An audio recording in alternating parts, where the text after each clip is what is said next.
Hola, hola, buenas tardes.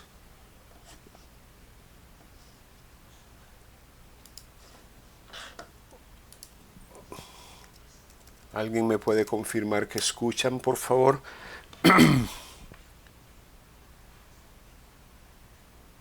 Buenas tardes, ¿qué te escucho? Ok, excelente, muchas gracias. Bien, vamos a ver si puedo. Ok, no audio. Vamos a ver si puedo solamente ver. Ok, bien, tengan cada uno y cada una de los presentes muy buenas tardes. Vamos a dar inicio a la primera sesión correspondiente a esta asignatura y a este grupo, que es el grupo, si no me equivoco, el B2, ¿verdad? Quiero ver aquí, B2, notarial. Bien, vamos a dar inicio a la primera sesión. Mañana tendremos la otra. Y vamos a comenzar, como siempre, remitiéndonos a la plataforma de Canvas, y dentro de ella vamos a hacer un pequeño resumen, un pequeño repaso de lo que se ha publicado en esta semana, que es la semana 16. De hecho, en esta semana, como tema de la semana, nos corresponde introducirnos ya a la ley del ejercicio notarial, de la jurisdicción voluntaria y de otras diligencias. Y el estudio y análisis, obviamente, lo vamos a comenzar con las disposiciones fundamentales que aparecen en los artículos del 1 al 7. Vamos entonces a comenzar a leer y a analizar esta ley. La ley del ejercicio notarial, de la jurisdicción voluntaria y de otras diligencias. Es un nombre un poco largo el que tiene esta ley, pero juntamente con la ley de notariado, que ya más o menos ustedes han leído y analizado, esta otra ley forma como esa dupla, ese par de leyes que desarrollan el quehacer del notario y de la notaria. Es decir, todo lo que tiene que ver con el notariado aparece en estas dos leyes y, por supuesto, aparecen otras actuaciones encomendadas a los notarios en otros cuerpos normativos. Dice aquí que en los contenidos de la semana se han colocado algunos videos muy cortos que se refieren a esta ley. Esos videos han sido preparados por la Corte Suprema de Justicia y en realidad son muy lacónicos, muy breves, muy puntuales, pero ahí les quedan para que ustedes los puedan analizar. También se ha compartido el fragmento de una tesis de graduación sobre esta ley. Pero hay una advertencia. Cuando ustedes lean esta tesis, tengan en cuenta que se escribió ya hace algunos años y algunas de las leyes que allí se mencionan en esa fecha estaban vigentes, pero ya no. Así que es necesario tomar en cuenta eso para que no se vayan a confundir. Por ejemplo, el ejemplo más claro y que se menciona mucho es la ley del papel sellado y timbres. Recuerden, esta ley ya no está vigente con la única excepción del papel sellado para utilizarlo como protocolo notarial, que es en el cual se imprimen las escrituras matrices. Es el único papel sellado y timbres para nada, ya no vamos a encontrar. Entonces cada vez que se mencione esta ley o que hay que hacerlo en papel sellado o que hay que amortizar timbres, eso ya no va. Otra ley es la ley de impuestos sobre sucesiones y donaciones. que también se menciona en algunos tratados sobre derecho notarial, pero que habiéndose derogado esa ley ya no tiene tampoco ninguna aplicación. La ley del impuesto sobre sucesiones y donaciones. Otra ley es el Código de Procedimientos Civiles. El Código de Procedimientos Civiles también fue derogado para casos nuevos, quedando vigente solo para terminar los casos que se habían iniciado antes de que entrara en vigencia el nuevo Código Procesal Civil y Mercantil. Entonces, cuando ustedes lean, repito, algunos materiales que fueron escritos hace algunos años, tomen en cuenta, por favor, que las menciones que se hagan de estas leyes derogadas habría que entender, digamos, ya no aplicables, o habría que buscar el nuevo cuerpo normativo que regule el asunto para ver si contiene alguna disposición que resulte aplicable, como en el caso del Código Procesal Civil y Mercantil, que perfectamente podemos aplicarlo, o el Código Tributario en materia de cualquier impuesto que pudiera mencionarse, ¿no?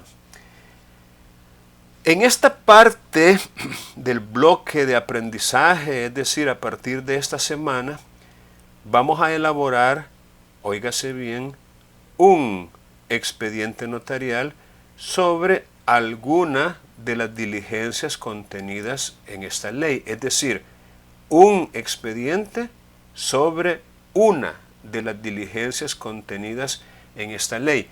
Es decir, así como ustedes tienen ya, digamos, algunos modelos de escrituras matrices y también algunos modelos de actas notariales, que ojalá ustedes puedan, como compañeros que son, compartirse los unos con los otros para tener la mayor cantidad posible, como cuando llenamos un álbum, ¿no? Y vamos consiguiendo las tarjetitas y las vamos compartiendo y cambiando hasta tener el álbum completo.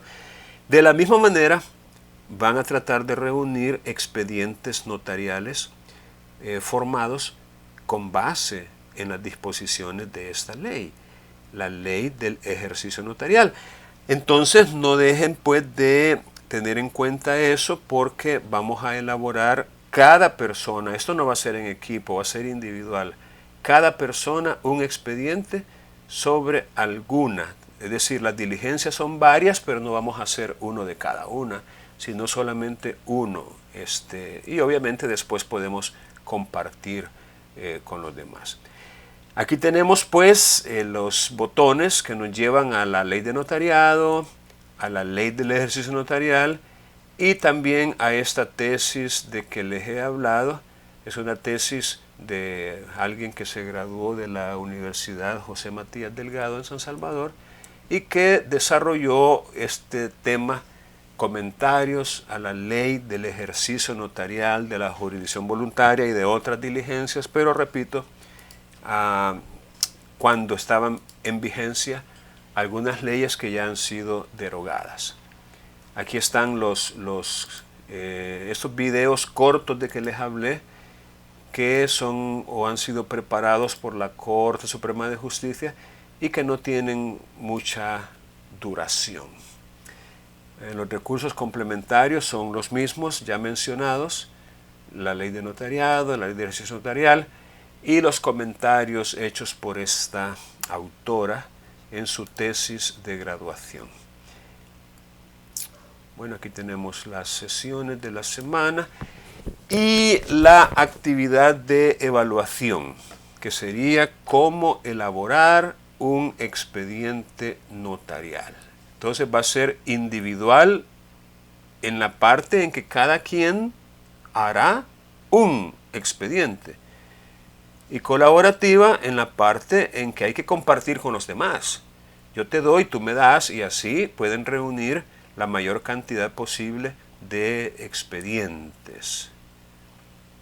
Igual que como lo hicimos con las matrices y con las actas, habría primeramente que buscar ya sea en internet o en otras fuentes o de personas que podamos tener algún tipo de acceso, buscar estos modelos de expedientes, seleccionar uno, sin importar si coincide con el de otros compañeros.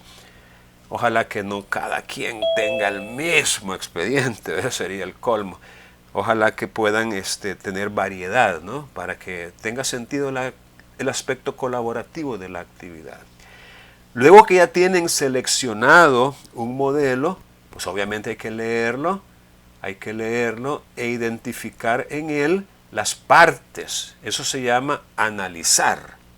Analizar, por definición, es descomponer para efectos de estudio un todo en sus distintas partes. Eso es analizar. La operación intelectual opuesta es sintetizar, que es cuando tenemos varias partes, llamémosle separadas, y las formamos, las integramos en un todo. Esa sería la operación mental opuesta al análisis, que sería la síntesis. Luego hay que comparar ese modelo con los requisitos que según la ley debe contener un expediente notarial para verificar que en verdad el modelo que han elegido los cumple. Y si no fuera así, pues de alguna manera arreglarlo, adecuarlo, corregirlo, complementarlo, para que sea un modelo legalmente bien hecho. Porque tengan presente que existe la posibilidad de que se topen con un modelo, ¿por qué no decirlo?, hecho a la carrera, hecho sin mayor análisis, un modelo hecho quizás por alguien que no quiso pagar el precio de la investigación y del aprendizaje, nomás como para salir del paso. Es decir, se pueden topar con un modelo que no esté bien hecho, pues. Entonces hay que compararlo con los requisitos y formalidades que la ley establece para ver si efectivamente está bien. Y luego van a comenzar ya la tarea de preparar, esta vez no será manuscrito, el modelo de expediente notarial que va finalmente a presentar para su evaluación. O sea que el modelo que al final entregará será un expediente notarial completo, hecho con fundamento en la ley del ejercicio notarial de la jurisdicción voluntaria y de otras diligencias. El entregable pues será un documento PDF con cada una de las actas que forman el expediente, y vamos a entregar esto ya en el límite, ya cuando estemos casi finalizando la asignatura, el domingo 29 de mayo antes de la medianoche. Esto tendrá, aquí creo que hay un error, tendríamos que manejar 20 y 10. Déjenme corregir 3 errorcitos que vi por aquí. Uno de ellos, voluntaria, y de otras diligencias, ley del ejercicio, será el modelo singular. Y aquí estamos hablando de 20 y 20. Ok, ahora sí. Así que esa sería la actividad. Aquí incluso ya está listo el vínculo, el botón, para que puedan entregar la tarea cuando se llegue el momento para hacerlo, el 29 de mayo, antes de la medianoche. Bueno, y finalmente pues el foro de consultas. Bien, con relación a esta revisión que acabo de hacer de lo que se publicó en la plataforma de Canvas para esta semana 16, ¿alguno de ustedes tiene alguna pregunta? Lick, yo tengo una pregunta, pero más bien es para corroborar si entendí. Ok. Vale. Vamos a hacer un expediente notarial que incluya todas las actas notariales. Por ejemplo, yo hago una diligencia de rectificación de partida de nacimiento por algún error que Exacto. tenga la partida. Exacto. Ya sea de la madre, del padre, o que alguna letra en el apellido de la persona. Entonces Sí. yo en ese expediente incluyo todas las actas notariales y la resolución de que haya dado el síndico de la alcaldía se protocoliza, ¿verdad? Tengo entendido. Entonces, todo eso yo lo uno en un solo expediente y cuando ya lo haya enviado, lo envío a mis compañeros. Sí, sí, es correcto. Usted pudo comprender bien de qué se trata la actividad. Efectivamente, obviamente está para el 29 de mayo, ¿verdad? Digamos que todavía tenemos que 2 semanas todavía, 2 semanas para poder hacerlo, quizás un poquito más. Entonces, vamos a ir, obviamente, a medida que analicemos la ley del ejercicio notarial, vamos a ir aprendiendo poco a poco y entre todos cómo es que hay que hacerlo, ¿verdad? Cómo es que lo vamos a elaborar. Pero efectivamente, en su momento nos daremos cuenta de que estos expedientes, de alguna manera, tienen mucho parecido con los expedientes judiciales. Bueno, parecido en el sentido de que las actuaciones procesales dirigidas por un juez quedan documentadas en un expediente en el cual, en el caso de los tribunales, comienza con la solicitud o demanda y continúa con las diversas actuaciones de las cuales hemos aprendido en otras asignaturas. Ahí incluso van agregados los documentos que se han presentado junto con la demanda, con excepción de aquellos que no es conveniente que se agreguen al expediente. Ejemplo, un título valor. Es decir, los jueces tienen en sus despachos, digamos, manera de proteger documentos importantes. He oído que algunos tienen cajas fuertes o de alguna manera archivos bajo llave, pero hay, como que dice, ciertos documentos que por lógica no pueden dejarse allí en el expediente. Imagínense que llegue, que llegue la parte contraria, ¿no? Y pida el expediente para su estudio y ya con el expediente en mano ve el documento. No, dice que voy a aprovechar para ganar el caso. Y vaya que lo gana, ¿no? Porque se lleva el título de valor, por ejemplo. Entonces, aquellos documentos, obviamente, lo que se deja en el expediente es como una copia, ¿no? Una copia del mismo, indicando que el original está resguardado, está protegido.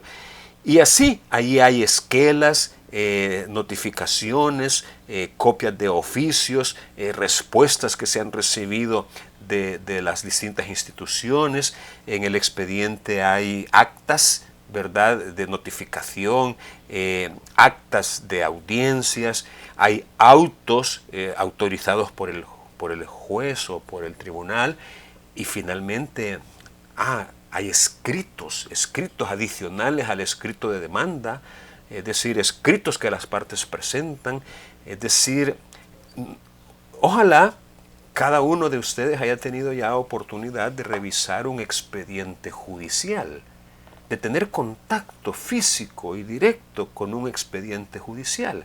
Y si no lo han hecho todavía, pues llegará el momento en que van a entrar en contacto con un expediente. Obviamente ahí también va a estar la sentencia, los recursos que se han interpuesto y todo lo que debe ir. De manera similar o parecida, el notario también deja evidencia de todas sus actuaciones en un expediente.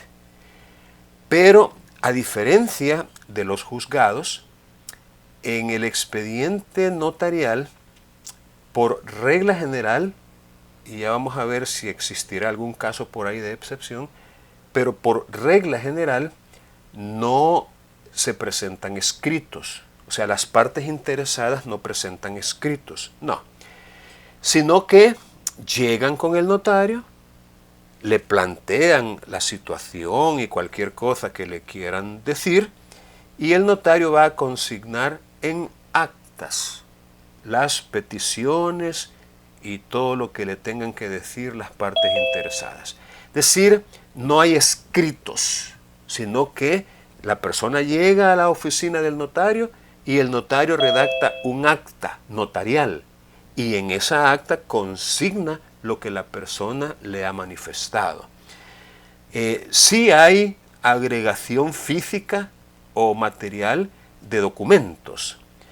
Por ejemplo, la compañera mencionaba unas diligencias consistentes en rectificar una partida de nacimiento o de cualquier otra clase, puede ser matrimonio, puede ser defunción, es decir, una partida, rectificarla porque contiene algún error o alguna omisión y obviamente hay que probar documentalmente al notario que ese error existe. Y se va a probar con una certificación de esa partida que se pretende rectificar, con una certificación, no sé si eso dije, pero es con una certificación de esa partida que se pretende rectificar. Entonces, esa certificación hay que agregarla al expediente notarial. Vamos a aprender que esas diligencias, si bien pueden ser iniciadas directamente por la persona interesada, quien estaría actuando por sí, también podrían iniciarse por medio de un apoderado especial o de un apoderado general con cláusula especial o por medio de un representante legal, que sería el caso de las personas jurídicas. En ese caso, al expediente hay que agregar o bien el poder, si se agota con esa actuación, el poder, o copia certificada del poder. Se mencionó a un síndico municipal. Hay que acreditar quién es el síndico municipal. Y eso se acredita precisamente con una credencial que el síndico le entrega a la persona que demuestra un interés en ello, ¿no? La credencial extendida por el Tribunal Supremo Electoral y que es obviamente agregada mediante fotocopia certificada al expediente. Entonces, como les digo, en ese expediente también se agregan documentos. En unas diligencias de aceptación de herencia, por vía de ejemplo, se libran oficios a la Corte Suprema de Justicia informando que ante ese notario se están iniciando esas diligencias de aceptación de herencia. Hay que dejar copia de ese oficio en el expediente. No es el acta en sí, es una copia de un oficio que el notario preparó y que envió.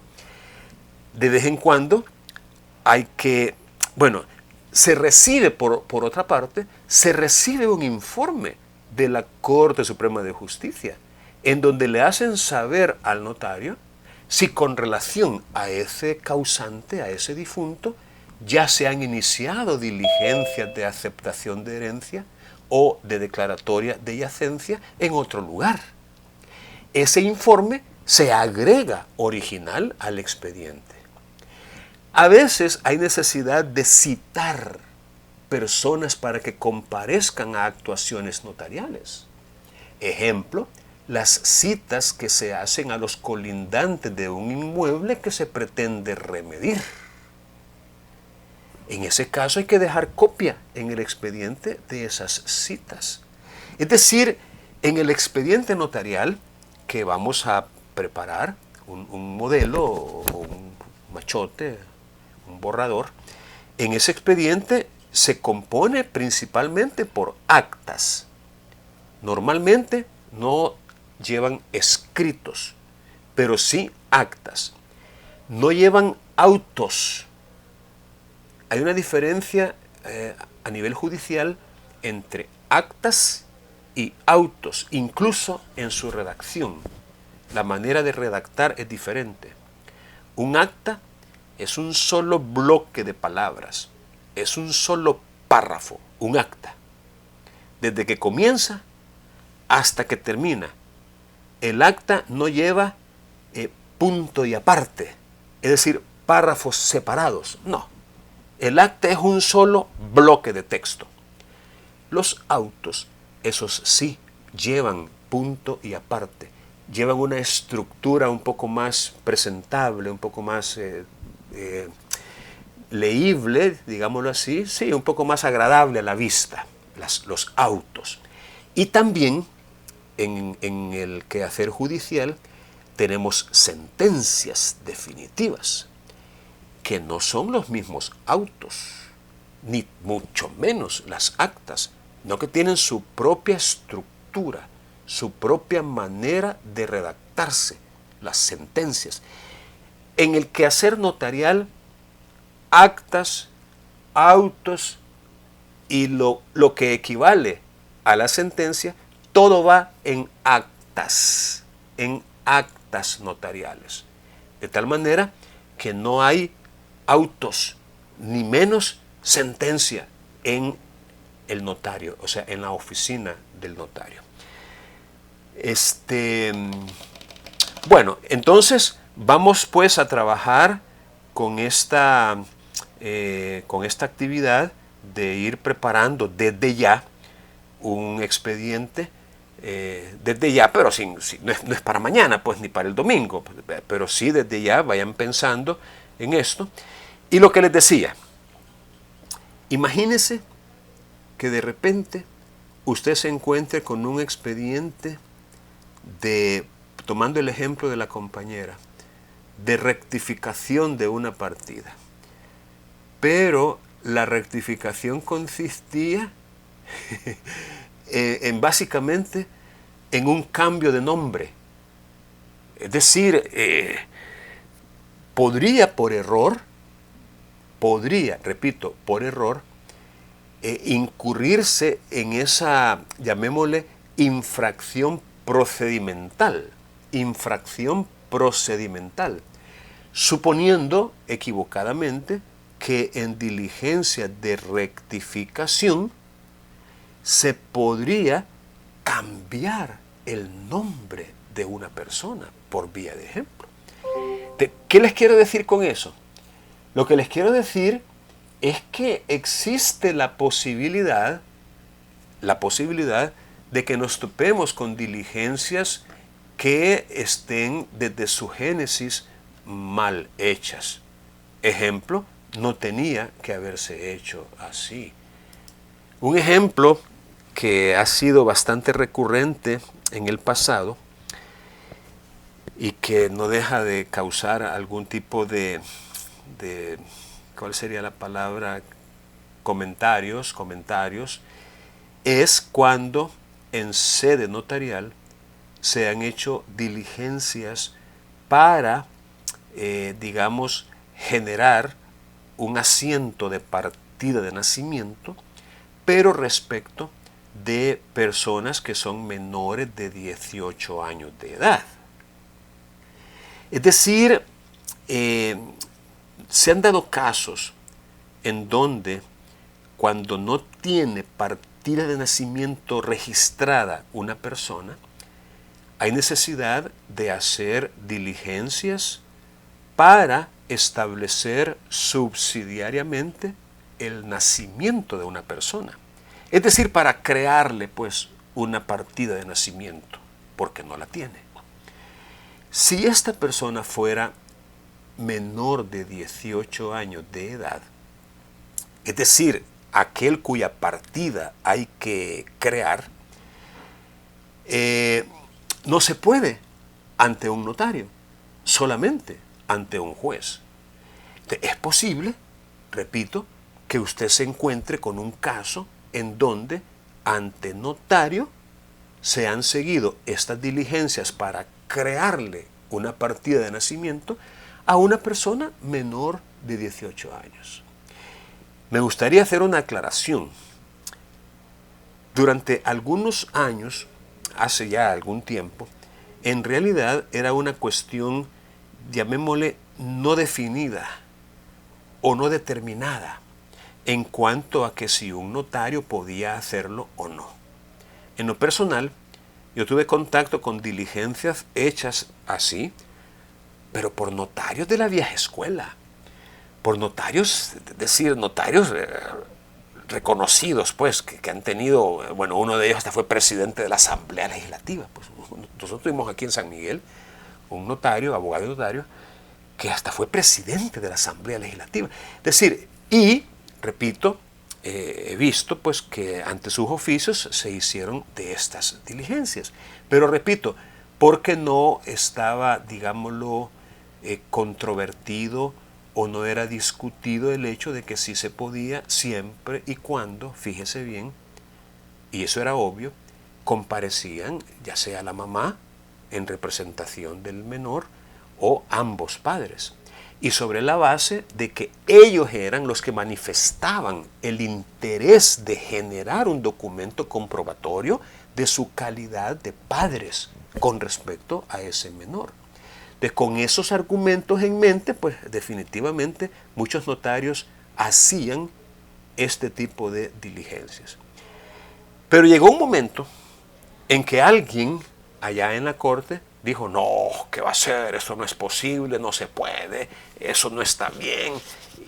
Y bueno, generó, me imagino yo, a través de alguna circular interna o qué sé yo, de que no se podía.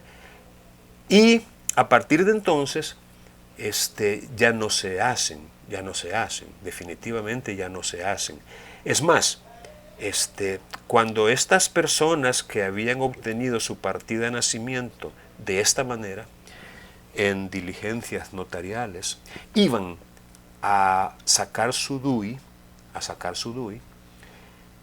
ahí en el Registro Nacional de las Personas Naturales, en el DUI Centro, pues, al darse cuenta de que la partida la habían hecho de esta manera, les decían que no le podían dar su DUI, porque su partida había sido hecha de manera anómala o de manera irregular, y los mandaban, fíjense bien, qué barbaridad, los mandaban a seguir diligencias judiciales de anulación, anular lo actuado en sede notarial.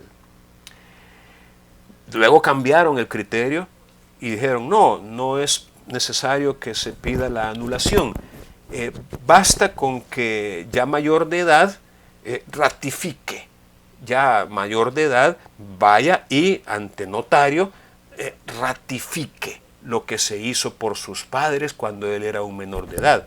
Y de esta manera pues ya les daban el DUI ante este documento de ratificación, me parece que le llamaban. Bueno, lo que les quiero decir es de que eso ha dado algún tipo de problemas. Y por eso, a partir de estos incidentes, que para mí esos son incidentes, obviamente resulta aconsejable que cuando suene que uno de los intervinientes, ya sea directos o indirectos, es una persona menor de edad, obviamente es mejor no hacerlo. Es decir, que vaya ante un juez, Regáleme un segundito que voy a ir a encender porque me estoy asando.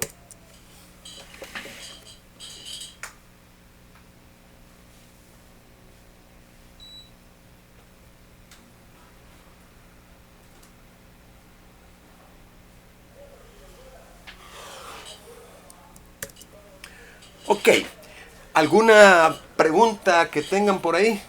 Aprovechen para preguntar, hombre, ustedes son bien apagados. Buenas tardes. Buenas tardes. O sea que en las diligencias de aceptación de herencia, usted nos dejaba que redactáramos 3 actas, ¿verdad? Ya sea de cancelación, de todo. Pero esas actas en las diligencias de aceptación de herencia o rectificación o título supletorio o remediación inclusive, eran válidas para entregar a la actividad de la semana pasada, ¿verdad? Claro. Le pregunto porque claro. Yo en realidad realicé una de esas, o sea, bien chiquitita, ¿verdad? Pero, o sea, es una acta. Claro, claro que sí. Eran perfectamente válidas, precisamente por lo último que usted acaba de decir, que eran actas. Claro, la actividad estaba, digamos, mayormente cumplida si usted agarraba actas distintas, ¿verdad? Para la variedad. Porque en un solo expediente notarial, usted perfectamente puede encontrar 8, 5, 12 actas en un solo expediente que tienen que ver con esas diligencias. Y usted, si por ejemplo cayó en sus manos un expediente de estos y usted dijo, ve qué chivo, aquí hay 4 actas. De estas 4 actas voy a sacar 3 y esas voy a hacer. Son actas. La finalidad de la actividad está cumplida porque son actas. No hay ningún problema si las trabajó así, ¿verdad? No importa. Son actas. Ahora, esta vez vamos a hacer el expediente completo, pero no a mano. No a mano. Esta vez vamos a hacerlo normal. Es decir, de la manera que ustedes lo estimen conveniente. Pero contestando su pregunta, sí estuvo bien haber utilizado alguna acta sacada de un expediente notarial. No hay problema. Bien, ¿alguna otra pregunta?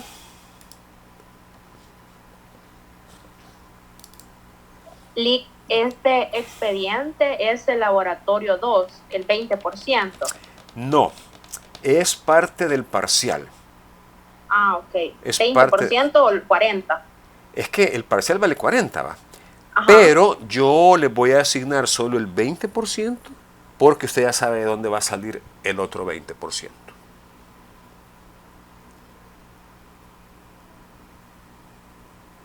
¿No sospecha? Sí, Lic, de una prueba objetiva. Lo dice como que dice, oh, voy en base a 5. Qué barbaridad. Ajá, dígame, le escucho. Sí, Lic, y con respecto a eso, ¿por qué le damos mitad y mitad? Porque hacer las diligencias es un poquito más complicado que... solo las van a conseguir nada más. No. Si yo lo que quiero es motivarles a que las consigan, las arreglen, las analicen, las evalúen, las lean, las comparen. No, 20 y 20 me parece bien. 20 y 20. Es que miren, yo insisto, quizás en otras asignaturas, digamos, la ponderación podría variar, ¿no? Como que dice 30-10, ¿verdad? Como lo hemos hecho en otras asignaturas. Pero es que miren, hombre, ustedes van a ir a un examen de suficiencia y no hay manera en este mundo ¿qué les podría decir? No hay manera que el examen que les hagan sea distinto del examen que actualmente se está haciendo, que es un examen lamentablemente de opción múltiple. Mire, como docente podemos sentarnos y discutir, digamos, la validez pedagógica o académica que pudiera tener. Yo tengo mis reservas, porque para mí unas pruebas de estas, bien hechas, bien estructuradas, bien pensadas, sí pueden determinar el saber conocer de una persona. El saber conocer, por supuesto, porque no es una prueba que le diga, mira, hazme un acta ahorita, hazme una razón de cierre de un protocolo, hazme una razón de pasó ante mí de un testimonio, hazme una razón de que sacaste un testimonio y se lo diste a X. Ese es saber hacer. O sea, es obvio que no les van a hacer una prueba de saber hacer. No los van a poner a hacer algo. Haceme la parte final con que se termina una escritura matriz cuando uno de los comparecientes no sabe firmar. Haceme una minuta. Es decir, pensá en un otorgante que no hable el idioma castellano y haceme una minuta y su respectiva traducción. No los van a poner a hacer. Los van a poner a resolver un examen de elección múltiple, a escoger de entre tres creo que son alternativas, una de ellas. Entonces, si usted no está familiarizado con ese tipo de examen, si no ha agarrado la onda, como decimos, lo más probable es que no salga bien. Entonces, por eso es de que yo insisto que en asignaturas como esta es necesario exponerlos a ustedes. Y yo no sé si ya se dieron cuenta, pero eso no se hace con el propósito de quebrarlos. Ya, como, te sacaste 3 y con ese 3 no llegas, pero ni a reposición. No, hombre, no es esa la idea. Nomás es que ustedes se expongan ante este tipo de prueba porque es la que les va a tocar. Galán aquellos, quizás como yo, que todavía agarramos examen de preguntas abiertas. Todavía yo agarré un examen de 21 preguntas para ser respondidas en 2 horas, así abiertas. Úpale, mano. Ya me imagino el trabajo de estar revisando y calificando esas respuestas así abiertas, ¿verdad?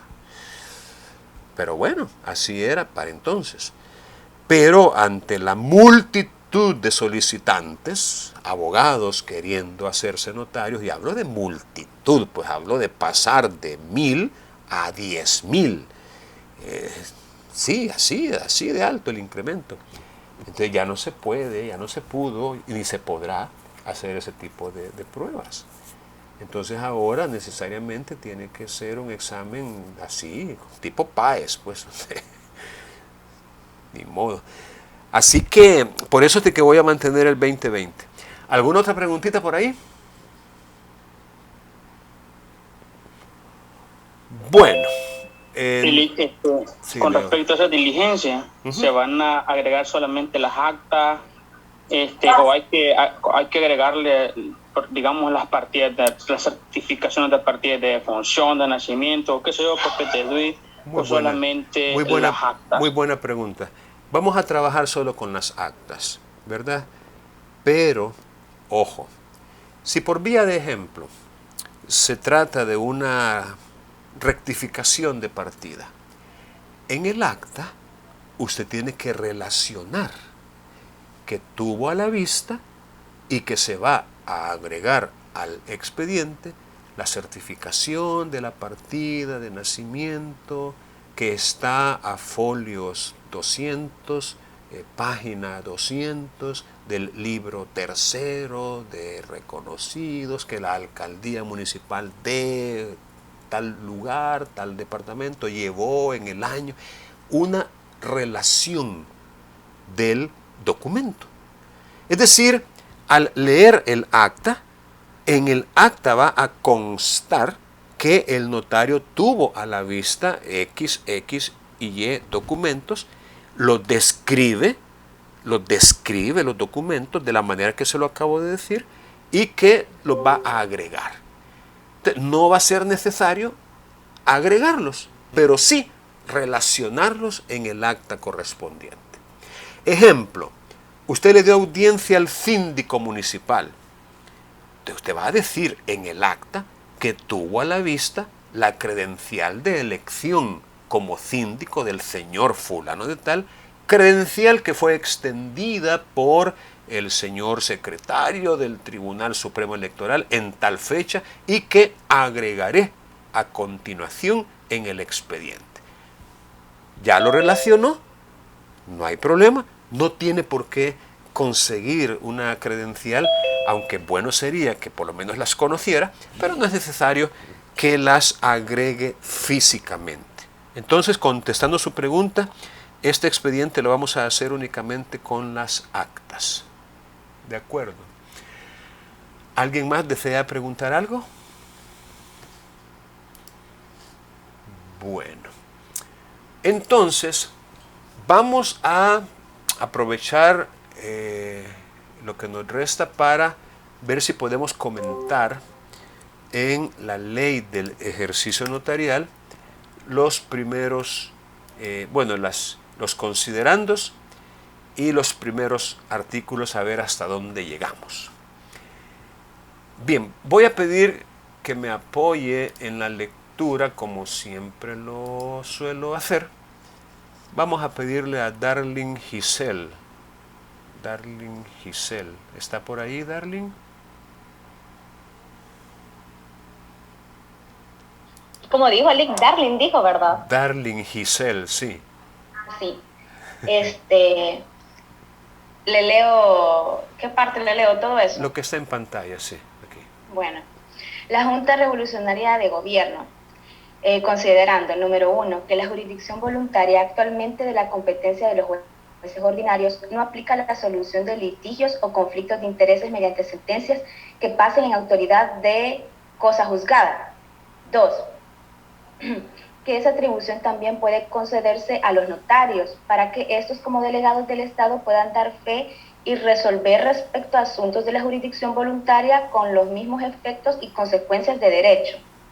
3, que en consecuencia es conveniente ampliar la función notarial a algunos de los casos de jurisdicción voluntaria y a la práctica de otras diligencias para que el notario actúe como auxiliar del órgano jurisdiccional en beneficio de la administración de justicia. Muy bien. Muchas gracias, muchas gracias. Vaya, en estos considerandos nosotros aprendemos un par de cositas por ahí. Primero, hace referencia al término jurisdicción. Obviamente, para poder comprender plenamente esta ley, es necesario traer a colación algunos presaberes, algunos conocimientos previos que necesariamente debemos haber recibido ya. Uno de ellos es el concepto de jurisdicción. Otro de ellos es el concepto de competencia. Otro de ellos es el concepto de litigio. Otro de ellos es el concepto de cosa juzgada. Fíjense qué interesante. Nosotros, ante cualquier texto, sea normativo o explicativo, sea una ley o algún autor que está comentando alguna ley, siempre nos vamos a encontrar con algunas palabras, con algunos términos, con algunos conceptos que, ¿por qué no decirlo?, requieren explicación. De allí la conveniencia como parte de los instrumentos o de las herramientas o estrategias de aprendizaje, que podamos incluso generar glosarios. Glosarios es una colección de conceptos, de términos, con sus correspondientes significados en relación con una materia en particular. Si todavía a ustedes les faltan algunas materias por cursar, sería bueno que desde el principio, desde que inician, vayan armando en sus cuadernos, en la parte final incluso, y no importa si lo hacen de atrás para adelante, un glosario, en el cual ustedes incluyan aquellos términos, aquellas palabras, aquellos conceptos que de alguna manera ustedes consideren que su conocimiento de ellos es clave para poder seguir avanzando. Por ejemplo, jurisdicción o su clase, jurisdicción voluntaria. Por ejemplo, competencia. ¿Alguno de ustedes recuerda la relación que hay entre la jurisdicción y la competencia? ¿Alguno de ustedes recuerda aquel aforismo, aquel dicho, aquel refrán o máxima que dice: todos los jueces tienen jurisdicción? ¿Y cómo termina esa frase? Ajá, los pillé, ¿verdad? Pero no todos tienen competencia. Exacto, muy bien, felicidades. Efectivamente, así dice, para marcar esa diferencia que hay entre la jurisdicción y la competencia. La jurisdicción vendría entonces a ser esa potestad, esa facultad o prerrogativa que tienen algunas personas para administrar justicia, para dictar el derecho. Juris, dicción. Juris, derecho, dicción, pronunciar, dictar o decir el derecho. En otras palabras, la jurisdicción es esa función, ese poder, esa autoridad de la que algunas personas han sido investidos para aplicar el derecho, para aplicar la ley a casos concretos, dándoles una solución prevista en los cuerpos normativos. La idea es adecuar los hechos al derecho, para así dictar una sentencia, una tesis, una antítesis y luego una síntesis, aplicar el derecho. Ahora, normalmente la jurisdicción implica litigio. Entendamos por litigio un pleito, una disputa, un desacuerdo, un conflicto de intereses. Normalmente así es. Vamos ante un juez para que nos resuelva, ya que no nos ponemos de acuerdo. Es decir, hay un desacuerdo entre las partes. Por eso uno va y demanda y el otro se convierte en demandado, para que sea el juez el que resuelva ese problema. Pero también existen casos, y no son pocos, en donde se trata de aplicar efectivamente la ley y el derecho a algún caso en particular, pero no necesariamente porque haya un conflicto de intereses, no necesariamente porque haya un conflicto o un desacuerdo entre las partes, no necesariamente. Lo que sucede es de que como nadie puede tomarse la justicia por sus propias manos, y eso se aplica no solo a la justicia que resuelve conflictos de intereses, sino en todos los casos, a veces, repito, de lo que se trata es de darle como un sello de autenticidad, como un sello de aprobación, de homologación, de legalidad a algo que las mismas personas han decidido o han resuelto.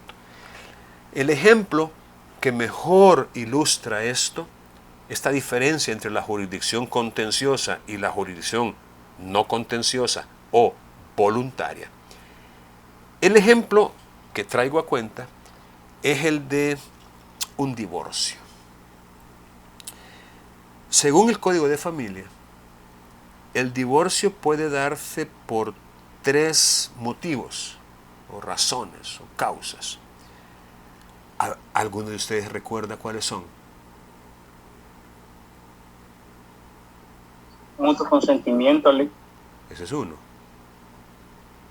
separación por más de un año consecutivo Ok. de los cónyuges, vida intolerable. Exacto. Excelente. Excelente respuesta, porque así es. De estos 3 motivos, uno de ellos de entrada, así de entrada, implica contención, ¿verdad? Uno de ellos, vida intolerable. Es decir, incumplimiento grave y reiterado de los deberes del matrimonio, que uno de los cónyuges le atribuye al otro, y por eso la vida en común es insoportable. Entonces, por eso hay necesidad de ir y demandar. De divorcio sanción. El otro, digamos que no necesariamente implica contención, pero en el fondo no sabemos si la va a haber o no. Separación. Separación de los cónyuges por 1 o más años consecutivos. Podríamos decir que no necesariamente implica contención, aunque podría haberla. Pero el otro motivo, ese de entrada, no implica conflicto o contención, sino acuerdo de voluntades. Es el divorcio por mutuo consentimiento, que se da cuando los dos cónyuges están de acuerdo y ese acuerdo lo han plasmado por escrito en un convenio para divorcio por mutuo consentimiento, pero ellos no pueden reunirse entre sí y decir, vaya, qué bueno, estamos de acuerdo, firmemos, estamos divorciados. No.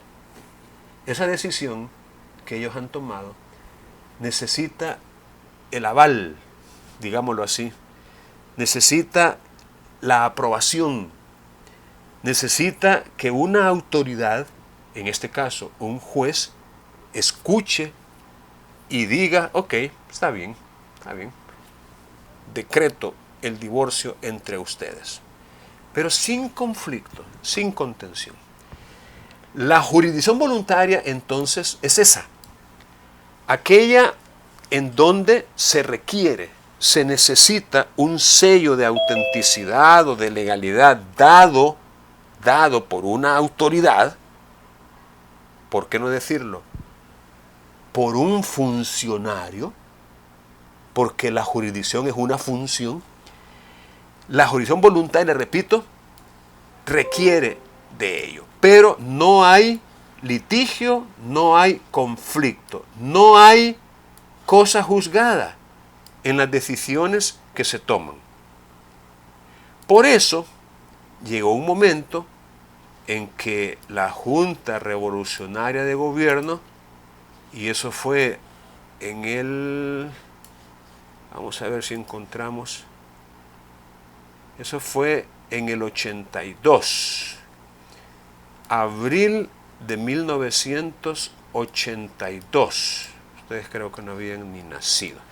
La Junta Revolucionaria de Gobierno tomó a bien ampliar la función notarial, considerando que la jurisdicción voluntaria también se puede conceder a los notarios.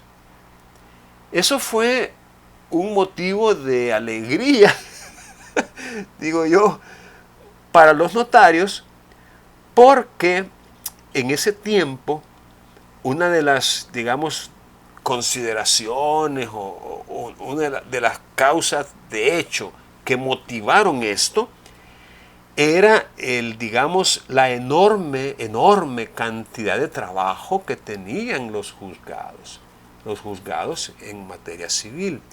Miren, afortunadamente ya no es así, pero antes del Código Procesal Civil y Mercantil, y a pesar de esto que se hizo en el 82, a pesar de eso, no hombre, los procesos civiles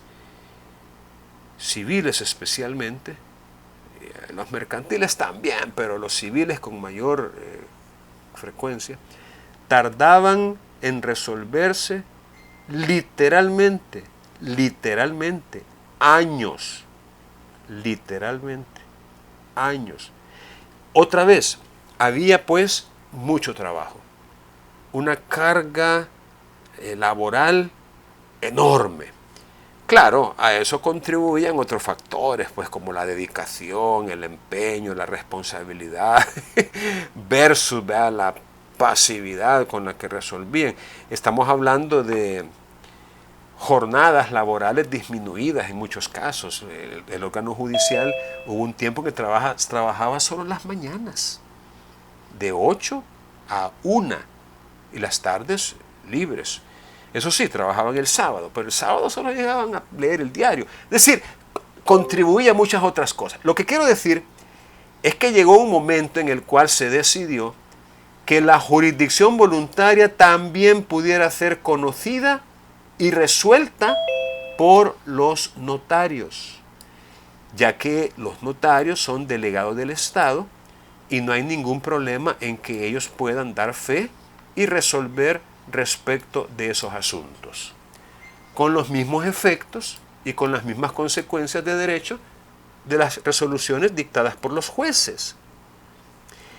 En ese sentido, y aunque el ejemplo es horrible, es burdo, pero es como que los jueces, mejor dicho, es como que los notarios se convirtieran en jueces. Repito, el ejemplo es malo, porque no es cierto, pero es algo parecido. Repito, como que los notarios también fueran jueces, pero para asuntos solamente de jurisdicción voluntaria y no para todos los asuntos de jurisdicción voluntaria, sino para algunos de los casos de jurisdicción voluntaria. Por ejemplo, el divorcio. El divorcio por mutuo consentimiento es un asunto de jurisdicción voluntaria que los notarios no tenemos facultades para conocer y para resolver. Ese no forma parte de los casos de jurisdicción voluntaria que sí se pueden conocer en sede notarial. El divorcio no se puede. Y también a otras diligencias, ¿verdad? Para que el notario actúe no como juez, pero sí como auxiliar del órgano jurisdiccional en beneficio de la administración de justicia. Es decir, el notario, a partir de la entrada en vigencia de esta ley, ya puede o ya pudo conocer algunos de los casos de jurisdicción voluntaria y practicar otras diligencias. Dice el artículo 1 que esta ley es aplicable a los asuntos de jurisdicción voluntaria y diligencias que en la misma se confían a los notarios, sin perjuicio de las actuaciones notariales determinadas por otras leyes. Déjenme hacer un par de comentarios. Ya les dije a partir de uno de los considerandos que no todos los asuntos de jurisdicción voluntaria pueden ser tramitados ante un notario, no todos. Solamente aquellos asuntos que en esta ley se mencionan. Solamente los asuntos que en esta ley se contemplan. Sin perjuicio, como lo dice esta parte final, de actuaciones notariales contenidas en otras leyes. Por vía de ejemplo, en uno de los casos del proceso monitorio que hemos estudiado en la asignatura, aquellos que también llevan procesos especiales, en uno de los casos aprendimos de un juzgado aquí de San Miguel que declaró improponible una demanda monitoria porque el documento que se le estaba presentando era una certificación extendida por un notario, pero el notario, según el texto de la razón de certificación que le puso a la copia, el notario no había tenido a la vista el original del documento que estaba certificando, sino que lo que el notario había tenido a la vista, ¿alguno de ustedes se acuerda qué era? La pantalla, la imagen en una computadora. Mire, me llega, usted debe que se pone las pilas, lo felicito, oye, lo felicito porque anda en la jugada, como decimos vulgarmente. Así es, el notario lo que había tenido a la vista era una pantalla, la imagen que aparecía en un ordenador, como dijo él, en una computadora. Te viene el juez y le dice, no, esta demanda es improponible porque el documento que se presentó no reúne los requisitos de ley. Obviamente, el juez estaba pensando en esta ley, en el artículo 30 de esta ley, Ya en algún momento vamos a llegar ahí. Pero se le olvidó al juez que sin perjuicio de las actuaciones notariales que determinan otras leyes,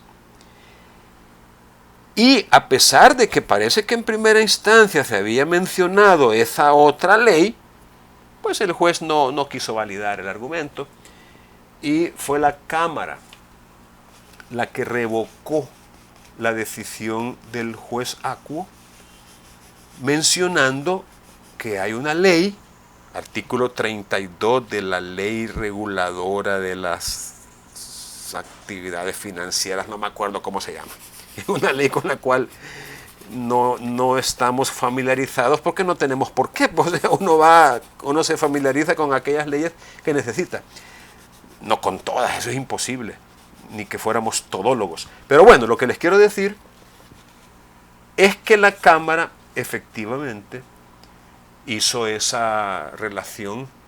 Espérenme que como que me desconecté. ¿Me están escuchando todavía, jóvenes, aún?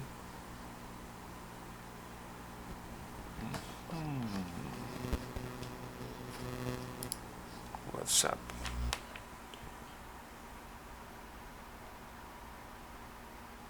Wi-Fi. Pancha.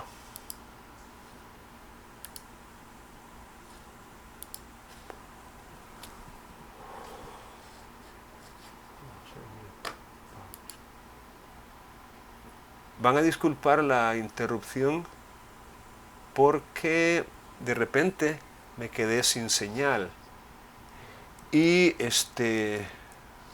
tuve necesidad de... Sí. Lick Hola. tiene el audio silenciado, el micrófono. Ok, ahora sí. Van a disculpar que me quedé sin internet. De hecho, tuve que conectarme al dispositivo móvil. Algo pasó. Les decía que la Cámara, en ese caso concreto, hizo referencia al artículo 32 de una ley reguladora de las actividades financieras, algo así, en donde bien claro dice de que los notarios pueden certificar documentos que constan en estas bases de datos, microfilms, qué sé yo, grabaciones, memorias. Es decir, la ley le da a los notarios esa facultad para poder certificar este tipo de documentos. Y entonces es importante recordarlo. Tengan presente, pues, que no solamente el notario va a actuar basado en lo que dice la ley de notariado o la ley del ejercicio notarial de la jurisdicción voluntaria y de otras diligencias, ya que hay otro sinnúmero, y digo sinnúmero porque en realidad es difícil compendiarlas y recopilarlas y hacer una lista, porque de repente están saliendo más y más leyes en donde a los notarios se les permite actuar, es decir, hacer válidamente algunas actuaciones. Bien, vamos a leer ahora el artículo 2 y como es un poquito largo, efectivamente voy a pedir apoyo con... vaya, ve, tenemos a Gerson. Sí, Lick. Qué bonito, Vaya, bienvenido. Ayúdeme usted, pues, ya que está ahí, vamos a aprovecharlo. A leer ahí el artículo 2. Dice artículo 2. El interesado podrá optar por el procedimiento ante el notario, conforme a la presente ley o ante el juez competente, conforme al Código de Procedimientos Civiles, por sí o por medio de apoderado especial o general con cláusula especial. Si fueran varios los interesados, será necesario el consentimiento unánime de ellos para iniciar o continuar el trámite notarial. Si iniciado estuviere opción, el notario se lo movió. Si iniciado hubiere opción, el notario se abstendrá de seguir. Allí hubiere oposición. Oposición, el notario se abstendrá de seguir conociendo y remitirá lo actuado al tribunal competente dentro de 8 días hábiles previa Espérenme que ahí necesito, aquí no se termina. Artículo 2. Y como, ajá, como así que desde el teléfono se mira algo chiquita la letra. Sí, no, es que lo que pasó aquí es que me la cortó, pero yo efectivamente me gusta hacerlo más grande para que lo puedan ver bien. Hoy sí, ya puede continuar. Iba por aquí, mire, si iniciado o sea, el trámite notarial, hubiere oposición. Si iniciado hubiere oposición, el notario se abstendrá de seguir conociendo y remitirá lo actuado al tribunal competente dentro de 8 días hábiles, previa notificación de los interesados. Si alguno de los interesados fuere persona natural incapaz, no podrá optar por el procedimiento ante notario, salvo los casos expresamente determinados en esta ley. Las personas jurídicas podrán optar por el trámite notarial por medio de sus representantes o apoderado especial. En cualquier momento, la tramitación notarial puede convertirse en judicial o viceversa, quedando validados los actos procesales cumplidos y se remitirá lo actuado a quien corresponda con noticia de las partes. Muy bien, Gerson, muchas gracias. Muchas gracias. Vamos entonces a hacer algunos comentarios relacionados con este artículo. Dice ello que el acudir ante un notario o acudir ante un juez competente es una opción que tiene el interesado. Es decir, el hecho de que se haya promulgado una ley especial llamada Ley del Ejercicio Notarial de la Jurisdicción Voluntaria y de otras diligencias, en ningún momento significó que esas diligencias de jurisdicción voluntaria solamente los notarios las pueden hacer. En ningún momento se dijo o se quiso decir eso. No. Los jueces mantienen su poder, mantienen su autoridad, mantienen la jurisdicción, tanto contenciosa como voluntaria. En otras palabras, es una opción que tiene el interesado. Libremente, él puede optar por el procedimiento ante notario o por el procedimiento judicial ante juez competentes. Eso sí, hoy, del 2010 para acá, según el Código Procesal Civil y Mercantil. ¿Qué creen ustedes que es la principalísima diferencia, la principalísima, entre optar por el procedimiento ante notario o entre optar por el procedimiento ante juez? La diferencia de entrada, pues que sale a la luz de entrada, ¿cuál creen que es? Yo considero, Lee, que es más rápido el proceso, los trámites ante un notario y ante vía judicial no. Bueno, no es esa la diferencia en la que yo estoy pensando. Pues, está bien. Es otra. ¿Cuál sería? ¿Por qué alguien, sabiendo que ante notario es más rápido, por qué alguien iría ante un juez?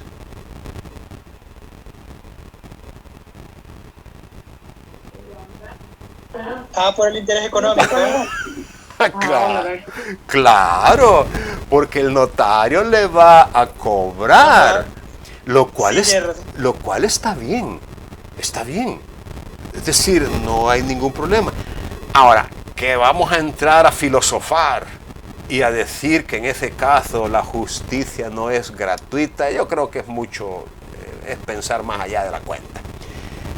Es una opción, es decir, básicamente son cuestiones administrativas, de puro trámite, o sea, es papeleo, o sea, no es como la gran cosa, es decir, obviamente no que no necesite algún tipo de competencia, pero tampoco es la gran cosa.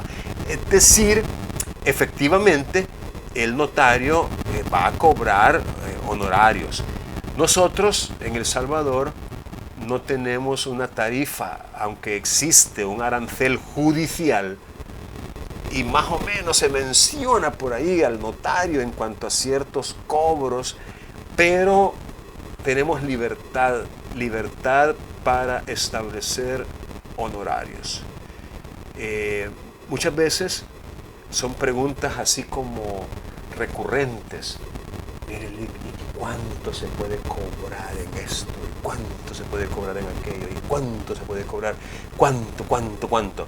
Aún para el abogado. Pero la verdad es de que no hay una tarifa legalmente establecida, ni tenemos tampoco un colegio obligatorio al cual pertenecer como abogados o como notarios, en el cual se establezcan, ¿no?, algunos parámetros. No, hay total y absoluta libertad. Y eso obviamente no sé si está bien o está mal. A lo mejor esté bien, a lo mejor esté mal, porque hay notarios que de plano, botan el trabajo, denigran y reducen, rebajan la profesión, ¿no?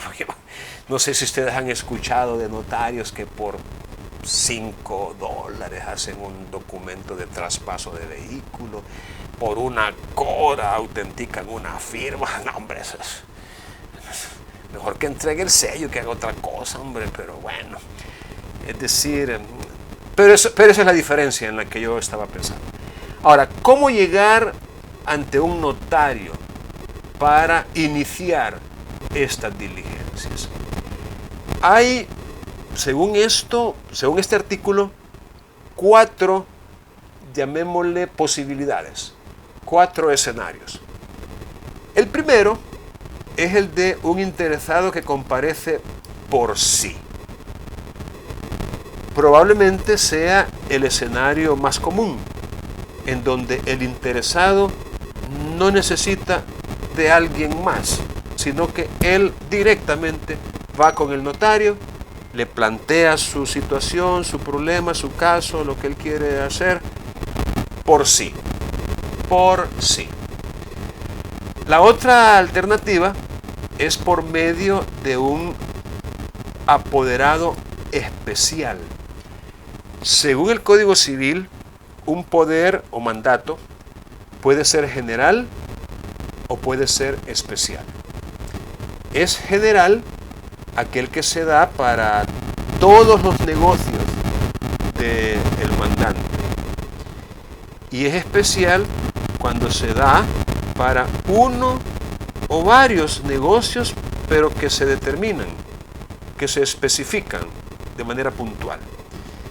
Entonces, para poder ir ante un notario, si no va a ir en persona, tiene que hacerlo mediante un apoderado especial.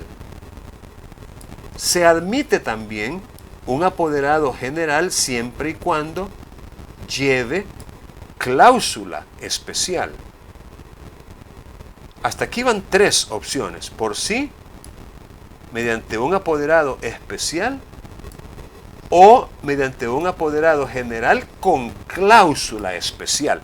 Lo que no podemos dejar de comentar es que no se puede con un poder general. No se puede. Si a usted le llega una persona y cuando usted lee el poder no encuentra una cláusula en la cual especialmente lo faculte para esa diligencia en particular, o sea, un poder no es especial porque en él diga, ejemplo, lo faculta para que pueda iniciar, seguir y continuar ante notario todas las diligencias a las que se refiere la ley del ejercicio notarial. Eso no es especial. Ese es un poder general. Todas las diligencias a las que se refiere. No. Especial es que diga, le confiere especialmente las facultades para que pueda ir con el notario e iniciar, seguir y terminar diligencias de aceptación de herencia con respecto al causante fulano de tal, y del cual el mandante es hijo. Ni siquiera cualquier causante, pues, aceptar herencia, cualquier herencia, no. Un poder, repito, especial es aquel que se confiere para un negocio determinado, para un negocio en particular, no para varios así, indeterminados o indefinidos. Eso es un disfraz o un intento de hacer especial un poder que en el fondo es general. Entonces hay que tener mucho cuidado con eso, porque digamos que la violación a lo preceptuado en estas normas puede dar lugar, no necesariamente, no quiero yo afirmar que necesariamente produciría la nulidad, pero podría provocar la nulidad. La cuarta posibilidad, y que está un poquito más allá, es que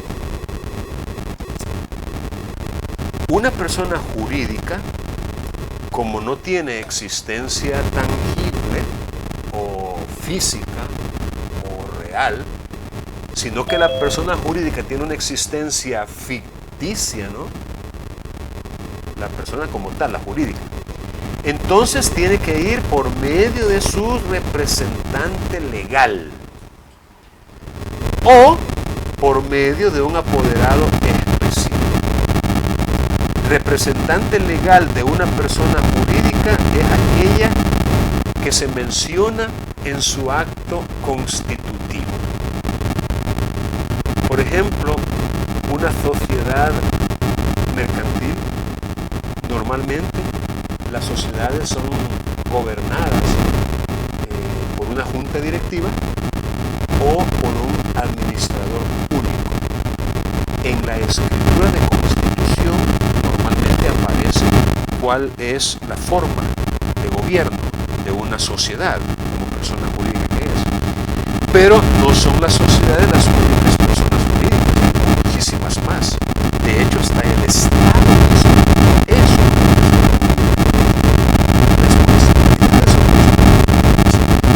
Las instituciones también son personas jurídicas. Y en ese sentido, necesitamos obviamente conocer un poco en cuanto a derecho administrativo para saber cómo se representan legalmente las personas jurídicas, llamémosle distintas de las sociedades mercantiles. Pero lo importante es que las personas jurídicas pueden comparecer ante un notario, ya sea por medio de su representante legal o por apoderado especial. Fíjense que aquí no incluyó al apoderado general con cláusula especial. Pero yo creería que si el poder que nos está presentando es un poder general con cláusula especial, yo creo que encaja o cae dentro de un apoderado especial. O sea, la cláusula especial que tiene el poder general, para mí, lo convierte en un apoderado especial.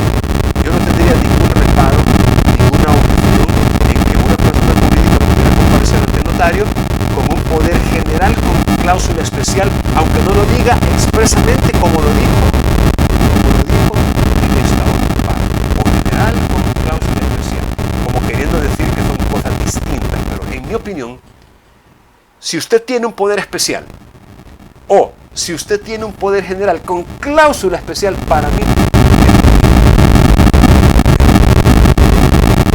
el otro caso que les quería comentar es el de una persona natural incapaz.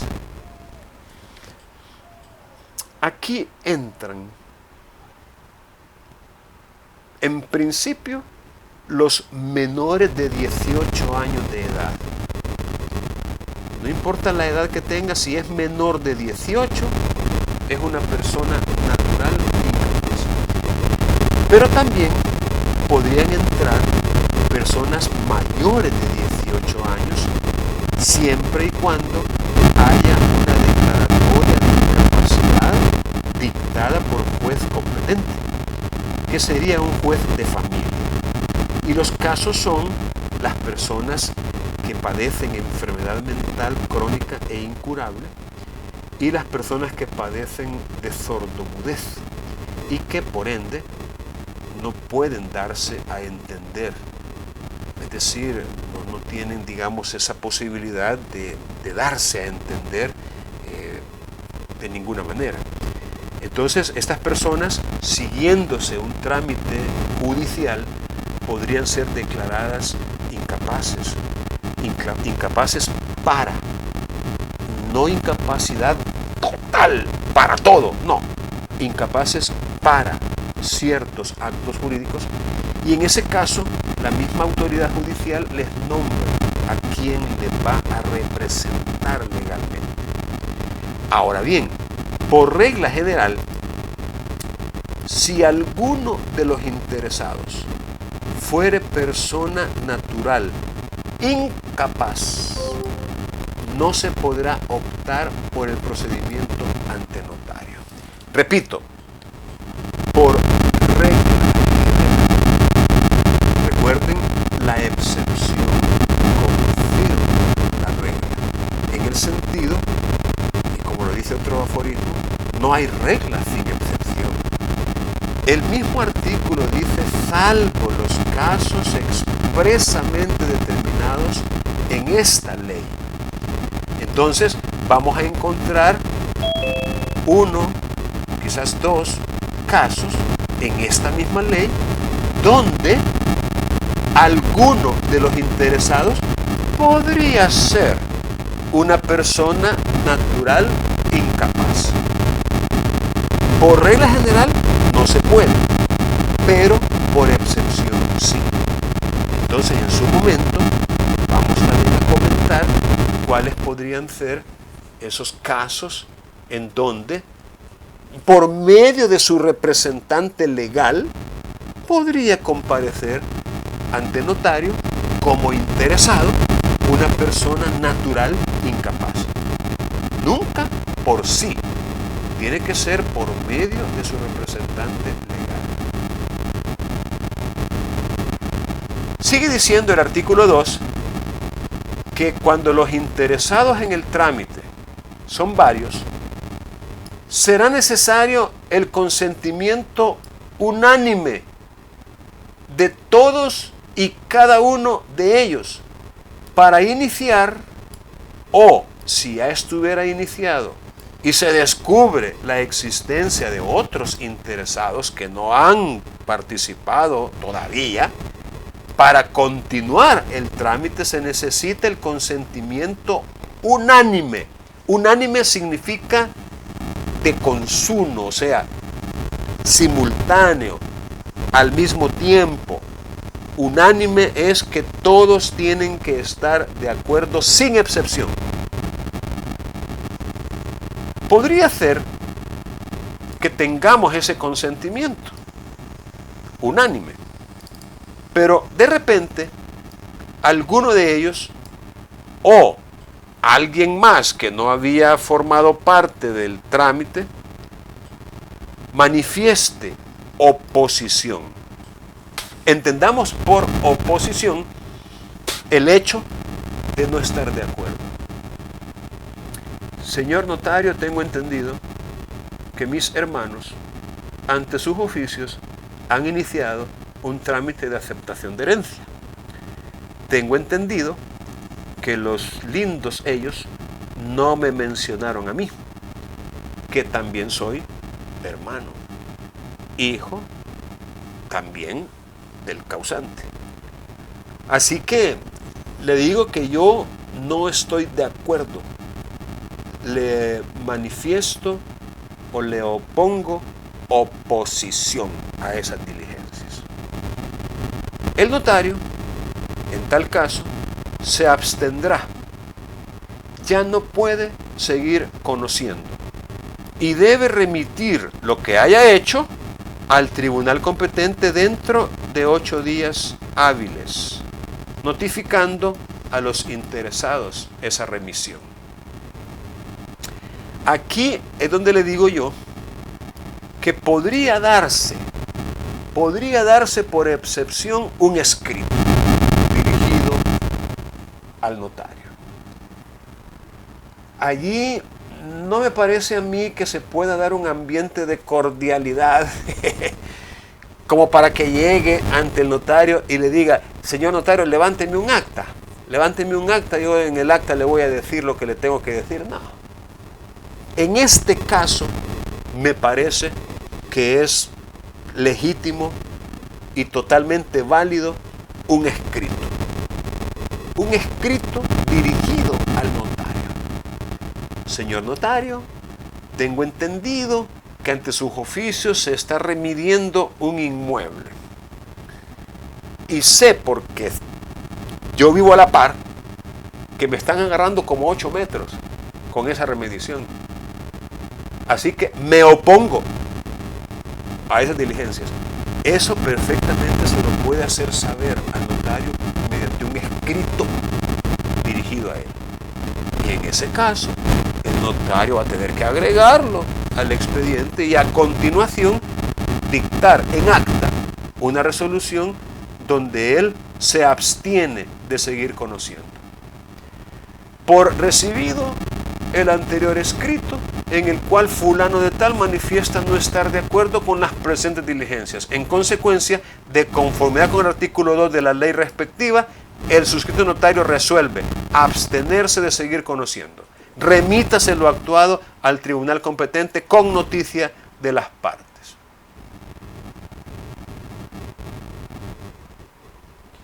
Ello convertiría la tramitación notarial en judicial. O, aunque no haya controversia, aunque no haya oposición, ¿quién quita que una de las partes de repente le diga al notario: ¿sabe qué, señor notario? Yo siento que este volado está tardando mucho, así que le pido que mejor lo remita para el juez. O viceversa, en un juzgado usted inició unas diligencias de jurisdicción voluntaria y de repente, de común acuerdo, si fueran varios los interesados o si fuera solo un interesado, le dice al juez, por escrito por supuesto: ¿sabe qué? Me gustaría que las diligencias las remita al notario fulano de tal a esta dirección. Entonces, también perfectamente se puede una tramitación judicial convertirse en notarial. Claro, no de oficio, pues es que el juez va a decir de oficio: ay, por la carga que tengo voy a mandar 40 casos de jurisdicción voluntaria a 40 notarios. No, tiene que pedírselo la parte interesada. Ok, jóvenes, aún, si tuvieran alguna duda, alguna pregunta, la pueden formular ahorita.